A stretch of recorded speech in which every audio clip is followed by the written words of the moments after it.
O prazer é meu. Obrigado pelo convite.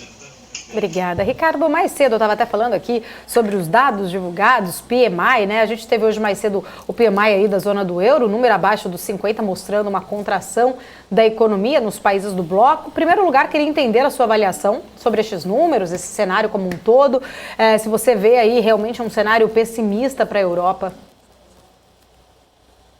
Sim, há vários ventos contrários neste momento que afetam a perspectiva de crescimento económico na Europa. A inflação é um deles, com certeza.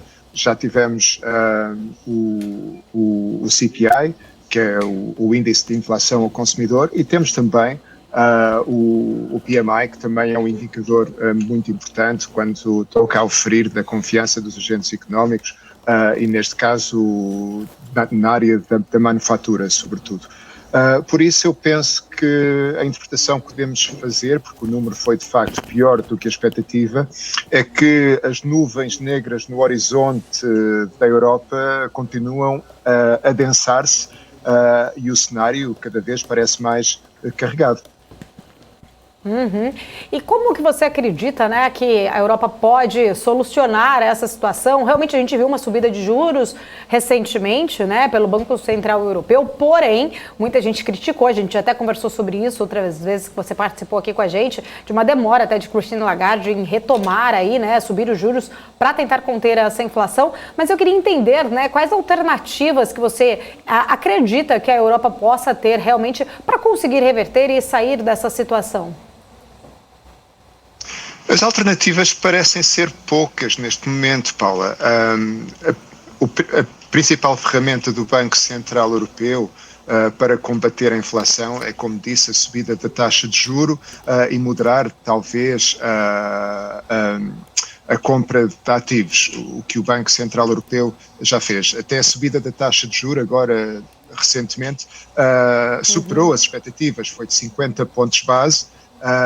Mas mesmo assim verificamos que fica aquém do necessário, embora tenha sido mais do que o que se esperava, que eram os 25 pontos base, os 50 pontos base não vão alterar muito o panorama face à inflação, porque mesmo assim a taxa de juros de referência está muito pouco acima do zero. Como a inflação na zona euro, que se aproxima cada vez mais dos 10%, isto é manifestamente insuficiente. Por outro lado, se o BCE aperta demasiado a sua política monetária, isso depois vai ter um impacto ainda mais negativo sobre a perspectiva de crescimento.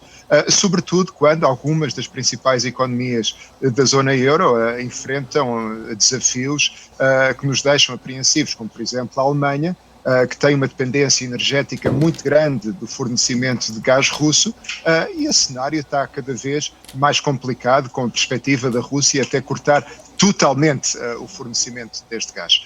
Por isso eu penso que neste momento o Banco Central Europeu o que poderá fazer será ficar um pouco na expectativa, sim, subiu a taxa de juros, mas pouco mais poderá subir, possivelmente mais duas subidas este ano, cada uma de 25 pontos base, mais do que isso seria de facto uma surpresa muito grande, e pode também ficar alerta a um outro problema, que é o problema colateral disto tudo, que é então o problema da fragmentação dentro da zona euro, em que os juros da dívida pública dos países da periferia, como por exemplo Itália, Espanha, Portugal, Grécia, agravam-se muito face aos países do norte, e isto torna depois impraticável a gestão e o pagamento do serviço desta dívida. Por isso, o Banco Central Europeu, neste momento, a sua principal função será evitar esta fragmentação, e eles já anunciaram também uma ferramenta para o fazer, que será através da compra de dívida destes países, sempre que o cenário o justificar. Mas, para além disso, estamos numa situação em que vamos ter que aguardar os desenvolvimentos e esperar pelo melhor, sabendo que o raio de ação do Banco Central é neste momento muito, muito reduzido. Ricardo, inclusive o Banco da Inglaterra também deve anunciar, né, uma elevação dos juros nesta semana. A gente está vendo uma situação de uma pressão inflacionária muito grande no mundo, né, como um todo, até você trazendo aí esse ponto para a gente. Mas eu queria entender também um pouquinho da sua visão em relação a essa subida de juros pelo Banco Central da Inglaterra. Como que você realmente avalia o cenário para a Inglaterra especificamente? Sim, o cenário em Inglaterra tem alguns pontos de semelhança com o cenário da zona euro, embora ele neste momento seja talvez ainda mais sério. Eu digo isto porque, embora a Inglaterra tenha menos dependência, por exemplo, do fornecimento de gás russo e esteja menos exposta a essa ameaça de um corte no fornecimento, não nos podemos esquecer que depois temos um Brexit, por exemplo, e o Brexit está a ter um impacto devastador sobre a economia britânica. A redução do PIB é muito substancial, existem vários números de acordo com diferentes análises, mas ela é muito substancial. A diminuição de confiança dos agentes económicos também se nota. O índice das vendas a retalho tem caído mais do que o esperado, por exemplo, a inflação está muito alta, e isto torna a situação em Inglaterra também muito complicada. E para além disso, temos um ângulo político que depois serve de background a tudo isto, ou seja, que é o cenário que está por trás de tudo isto. E este ângulo político, então, dita que o Banco Central de Inglaterra, o Bank of England, está sob uma pressão muito forte para não subir as taxas de juros neste momento, porque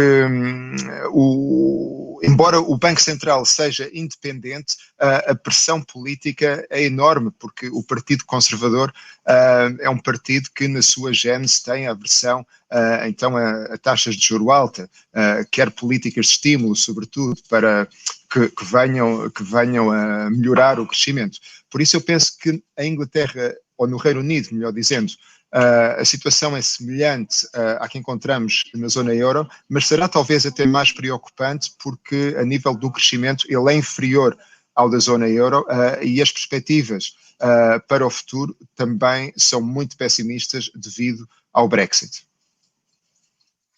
Né, Ricardo, a gente está vendo que, mesmo com um cenário até complicado para várias economias, a gente falou muito sobre Estados Unidos, até recentemente, por conta daquele PIB menor, trazendo uma recessão técnica, né, o segundo PIB consecutivo do ano. Inclusive, mais cedo até falei que o Goldman Sachs fez uma avaliação ali em relação aos resultados das companhias, avaliando que acabou surpreendendo o mercado, que os resultados vieram até melhores, e que, pegando um gancho sobre isso, mesmo com esse cenário aí difícil, né, de uma recuperação econômica, as empresas estão divulgando seus resultados, algumas trazendo aí até surpresas positivas, como o próprio Goldman Sachs falou, mas eu queria entender a sua avaliação sobre os números das empresas nesse cenário tão desafiador, né, de um cenário com inflação alta, subindo juros, e ainda assim as empresas listadas continuam trazendo bons resultados. O que mais te surpreendeu? Trouxe aí um ou outro específico que você poderia até trazer para a gente de algum resultado de uma companhia que acabou surpreendendo vocês também? Assim, de forma específica, nos Estados Unidos, Paula, eu não poderia dar um exemplo, porque confesso que não tenho seguido muito agora esta época dos earnings, porque tenho seguido outros tópicos e tenho estado mais focado na Europa. No entanto, repara, não é assim tão surpreendente que muitas empresas americanas estejam a apresentar resultados que sejam positivos, porque vamos ver, a economia está a crescer menos do que o esperado, e é verdade que houve uma contração no segundo trimestre, mas para muitas destas empresas as perspectivas de negócio continuam boas, ou seja, elas continuam com níveis de atividade bastante altos. Não nos podemos esquecer que, embora a economia esteja, de certa forma, a contrair nos Estados Unidos, o desemprego, por exemplo, mantém-se muito baixo. As pessoas ainda têm bastantes economias do tempo da pandemia e dos cheques que receberam.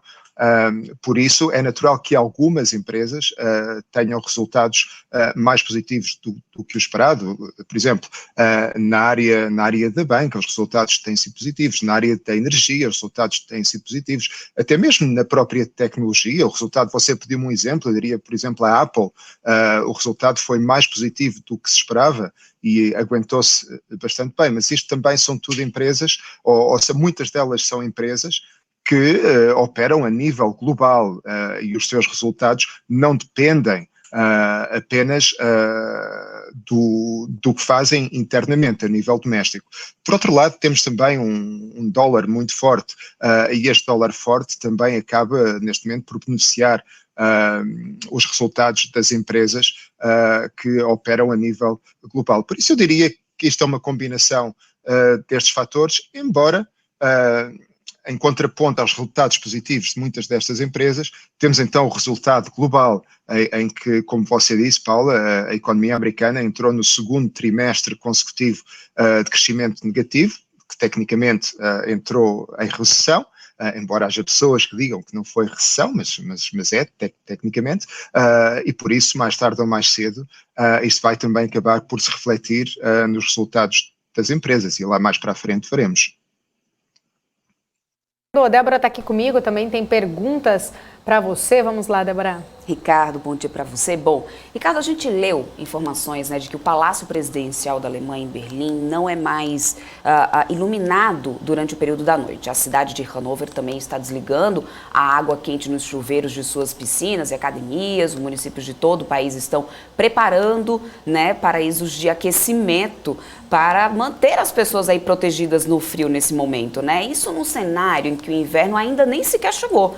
Você acredita que essa crise energética e abastecimento pode ser mais profunda do que o que se imagina, ou um consenso com a Rússia é possível? Você comentou agora há pouco que achava que a Rússia pode chegar até o momento, né, de realmente cortar de vez. Agora há pouco eu também estava lendo aqui que a Rússia já está falando que não tem capacidade suficiente para fazer todos os reparos que precisa ali no Nord Stream, ou seja, não sei se isso já seria um gatilho para o que vem pela frente. Como que você tem avaliado isso?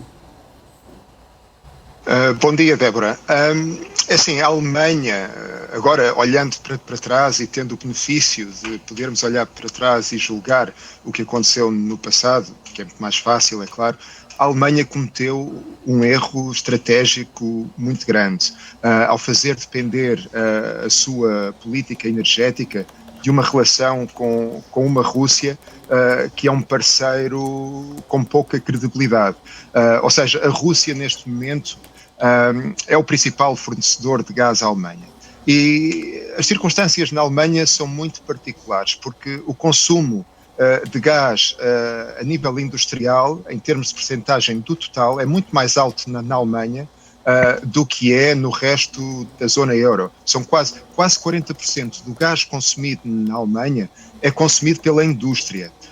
E isto é um cenário muito grave, porque a Rússia está-se a preparar para cortar o fornecimento de gás à Alemanha através do pipeline Nord Stream 1, como represália por aquilo que sente ser uma atitude da Alemanha relativamente ao conflito que a Rússia tem na Ucrânia, que não é a que eles esperavam, através da imposição de sanções, através da retórica política, etc. E a Rússia então vai se vingar e vai utilizar isto como alavancagem para tentar forçar uma mudança de paradigma político na Alemanha face ao conflito na Ucrânia.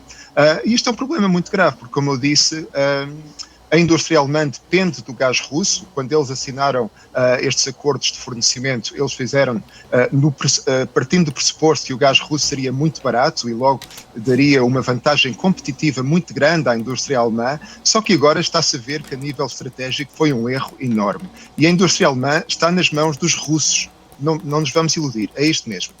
Por isso será bastante possível, como você disse, Débora, que venhamos a assistir aí a reduções no fornecimento, a racionamento no fornecimento de energia na Alemanha e também noutros países. E como dizia Mário Draghi aqui há uns meses atrás, a Europa terá que escolher e vai ter que escolher entre a democracia ou o ar-condicionado. E a Europa está a escolher a democracia e por isso vai ter que pagar o preço dessa escolha. O Ricardo, ainda falando um pouco mais, né, sobre este assunto, reflexos, né, a gente está falando aí exatamente os reflexos por conta desse conflito entre Rússia e Ucrânia. Pela primeira vez desde a invasão, a gente viu aí um navio carregado de grãos saindo ali de um porto ucraniano, né, um primeiro passo aí pequeno, mas portanto muito importante, crucial para a liberação aí de milhões de toneladas de grãos ainda parados, né, acumulados aí nos silos também do país, e também para aumentar a questão da suplementação regulamentação a global de alimentos. Eu queria entender da sua visão também sobre esse passo tão importante. Será que isso pode, de certa forma, trazer, né, com esse escoamento dos grãos, trazer um pouco de alívio para a pressão inflacionária dos países que são ali consumidores exatamente dos insumos, né, que estavam parados, desses grãos que estavam parados lá na Ucrânia? Sem dúvida, Paula, sem dúvida, e assistimos que ao preço do trigo, por exemplo, no mercado, que já está mais ou menos ao valor em que estava antes do início do conflito, em fevereiro. Por isso, esta abertura dos portos ucranianos vai, sem dúvida, gerar algum alívio na pressão inflacionária que se fazia sentir no mercado de matérias-primas alimentares. No entanto, este alívio será um alívio que neste momento já vai ter um impacto um pouco diluído, porque o cenário de inflação e a complexidade da inflação ultrapassa bastante apenas a subida do custo das matérias-primas alimentares, porque a energia continua alta, os salários continuam a subir, outros produtos de consumo discricionário também continuam a subir e, de certa forma, já estaremos um pouco numa espiral inflacionária que agora vai ser mais difícil de controlar. Por isso, é um passo muito positivo, sobretudo para os países que dependem em grande medida da importação de cereais da Rússia e da Ucrânia para alimentar as suas populações, ou sei lá, países como o Egito, por exemplo, que importam 80% dos seus cereais daquela zona, por isso será muito positivo. Em termos humanitários é fundamental que isto aconteça, mas em termos do impacto da economia, embora ele se faça sentir no mercado, já nos preços destas matérias-primas, em termos do impacto na inflação propriamente dita, já chega um pouco tarde. Uhum. Agora, Ricardo, falando um pouco sobre commodity, né, sobre petróleo. O petróleo tem aprofundado quedas em meio a todas essas preocupações aí sobre demanda, inclusive, né, nesse momento a gente tem aqui o Brent caindo 3,42%, o WTI está caindo 4,45% agora. Além disso, tem essa nova questão, né, de um possível imposto nos Estados Unidos. As petroleiras estão, inclusive, acompanhando essa queda da commodity já. Eu queria saber como que está a sua visão para esse petróleo nesse cenário. Lembrando que a semana a gente também tem a decisão da OPEP aí pela frente, né? Sim, é assim, se olharmos para a dinâmica do preço do petróleo durante o último ano, por exemplo, vemos que a narrativa é uma narrativa em que o preço tem-se movido de acordo com a oferta, ou seja, tem havido pouca oferta. A oferta é escassa face à procura. Com a reabertura das economias, no pós-pandemia, etc., houve uma explosão no consumo, uma explosão na procura, mas a oferta manteve-se baixa por causa do desinvestimento que houve durante essa mesma pandemia, por exemplo, no shale, mas também porque os países da OPEP demonstraram uma disciplina pouco habitual e mantiveram as suas cotas de produção, o que também ajudou a manter o preço alto. Neste momento, a narrativa parece ter mudado um pouco, porque no passado os mercados que sempre precificam o futuro fizeram subir o preço do petróleo. E neste momento, os mercados, ao precificarem o futuro, estão a olhar para outros fatores. E estes fatores são a perspectiva de uma recessão global, ou seja, diminuição da atividade económica, queda no consumo de petróleo. Estão a olhar, por exemplo, para a situação na China, que também que se arrasta com o seu problema de Covid, de tolerância zero, e que isto também diminui um pouco a expectativa de procura no futuro. Ou seja, a narrativa mudou e deixou de ser um cenário em que o preço do petróleo é determinado pela oferta, e neste momento o preço do petróleo parece estar a ser determinado em grande parte pela perspectiva de procura futura. E essa perspectiva de procura futura diminuiu. Por isso o preço está a sofrer estes ventos contrários e está um pouco em queda. Ricardo, inclusive, né, eu queria trazer um pouco de um outro cenário aqui para entender a sua visão. Mais cedo a gente estava falando um pouco sobre essa tensão que se forma aí entre China e Estados Unidos por conta da visita de Nancy Pelosi a Taiwan. Algumas fontes de jornais americanos e também da China já confirmaram que ela realmente deve ir amanhã até Taiwan e a ilha, né, que tem aí uma grande importância também com insumos de tecnologia para exportação aí para vários países. Eu queria entender, né, na sua visão, como que o mercado está reagindo a essa questão? Será que realmente podemos, né, sofrer alguma consequência em mercados, em economias, por conta desse conflito especificamente? A gente já viu o Xi Jinping sendo bem duro até com Biden na semana passada. Sim, a situação é preocupante e o que ilustra bem a preocupação gerada por esta situação é o facto de que a Casa Branca demarcou-se logo desta visita de Nancy Pelosi a Taiwan quando ela foi anunciada.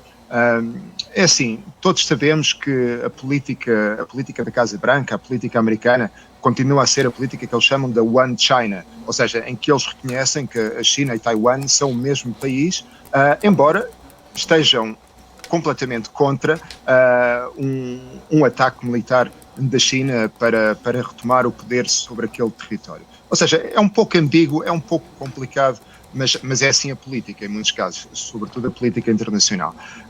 Sim, esta situação pode vir a gerar preocupação e insere-se dentro de uma tendência de longo prazo em que o principal background a tudo mais que vai acontecer a nível geopolítico global é então este conflito latente entre os Estados Unidos e a China, entre a potência dominante e a potência emergente, que é um conflito clássico em termos históricos, sempre aconteceu no passado e está-se agora a repetir com os atores sendo os Estados Unidos e a China, e claro que uma escalada neste conflito teria potencial para provocar muito dano económico e provocar também muita ansiedade nos mercados financeiros. Por isso, vamos agora aguardar pelo desenrolar dos acontecimentos, mas penso que não será, neste momento, considerando tudo o que está a acontecer, penso que não será muito sensata esta visita de Nancy Pelosi, porque poderá então gerar uma reação mais adversa das autoridades de Pequim e, como você disse, aí Xi Jinping mostrou muito desagrado. Com certeza, né, Ricardo? Agradeço, como sempre, é um prazer poder falar contigo aqui na nossa programação. Só para a gente finalizar, gostaria que você deixasse, então, um recado aqui para o pessoal que está nos assistindo, né? Qual o recado final para esse mês de agosto que está se começando agora também, né? O que podemos esperar? Como o investidor pode, né, se proteger ou aproveitar aí boas oportunidades na sua visão? Então, eu penso que o mês de agosto vai continuar a ser dominado pela discussão da inflação, pela discussão dos bancos centrais, embora tenhamos um mês mais calmo, mas penso que estes vão se manter como tópicos no topo da agenda. Eu penso que será bastante importante agora ver o que é que sai nos números do emprego dos Estados Unidos, porque isso também poderá criar alguma perspectiva para o que vai ser a atitude da Fed daqui até ao final do ano, embora a expectativa já seja de que eles sejam menos agressivos, mas com a sua política monetária, mas vamos a ver. Mas eu penso que será isso. Os mercados tiveram agora uma fase de crescimento muito grande.